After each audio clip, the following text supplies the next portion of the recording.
নমস্কার বা আসসালামু আলাইকুম। আশা করি সবাই ভালো আছেন। বাংলাদেশের সাধারণ মানুষের জন্য ভারত যাওয়া নিয়ে গত কয়েক মাস ধরে যে অনিশ্চয়তা ছিল তার কি অবসান হতে চলেছে?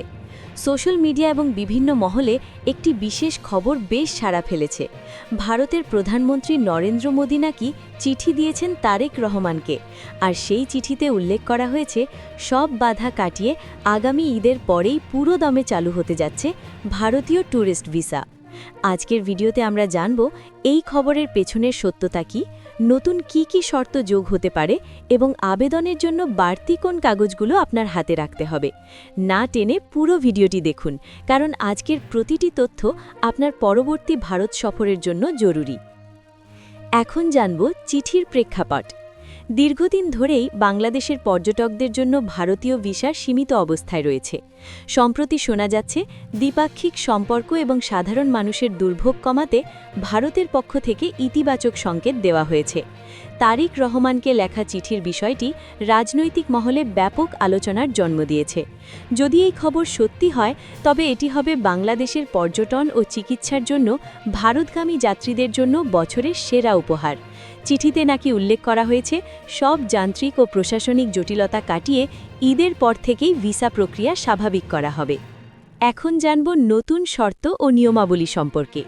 তবে কি ভিসা পাওয়া আগের মতোই সহজ হবে? ধারণা করা হচ্ছে এবার আবেদনের ক্ষেত্রে কিছু নতুন শর্ত যুক্ত হতে পারে, যেমন নির্দিষ্ট রুট। আগের মতো সব বর্ডার দিয়ে না খুলে নির্দিষ্ট কিছু পোর্ট দিয়ে যাতায়াত সীমাবদ্ধ থাকতে পারে শুরুতে। আর্থিক স্বচ্ছতা। আপনার ব্যাংক স্টেটমেন্ট বা ডলার এন্ডোর্সমেন্টের বিষয়টি আরও গুরুত্বের সাথে দেখা হবে। আবেদনের কারণ। ট্যুরিস্ট ভিসার ক্ষেত্রে আপনি ভারতের কোথায় যাবেন এবং কেন যাবেন তার সুনির্দিষ্ট বিবরণ দিতে হতে পারে। এখন জানব অতিরিক্ত কি কাগজপত্র লাগবে। এবার আসি সবথেকে গুরুত্বপূর্ণ অংশে। নতুন প্রক্রিয়ায় আবেদনের জন্য আপনার সাধারণ কাগজপত্রের পাশাপাশি আরও কিছু অতিরিক্ত ডকুমেন্টস লাগতে পারে। ১. ইউটিলিটি বিলের আপডেট কপি। আপনার বর্তমান ঠিকানার প্রমাণ হিসেবে ৩ মাসের গ্যাস বা বিদ্যুৎ বিল। ২. পেশাগত অনাপত্রপত্র, এনওসি। চাকরিজীবী বা ব্যবসায়ীদের ক্ষেত্রে প্রতিষ্ঠান থেকে আরও স্পষ্ট নথিপত্র। ৩. আবাসন নিশ্চিতকরণ। আপনি ভারতে গিয়ে কোথায় থাকবেন সেই হোটেলের বুকিং কপি বা কোনো স্পন্সরের সঠিক তথ্য। ৪. ভ্যাকসিনেশন বা স্বাস্থ্য সংক্রান্ত তথ্য।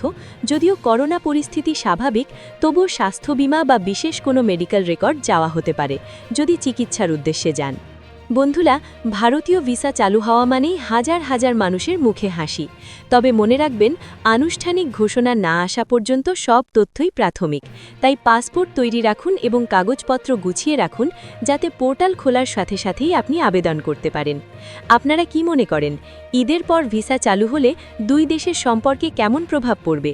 কমেন্ট করে আমাদের জানান। ভিডিওটি ভালো লাগলে লাইক দিন এবং ভারতগামী বন্ধুদের সাথে শেয়ার করুন। দেখা হবে পরের ভিডিওতে। ধন্যবাদ।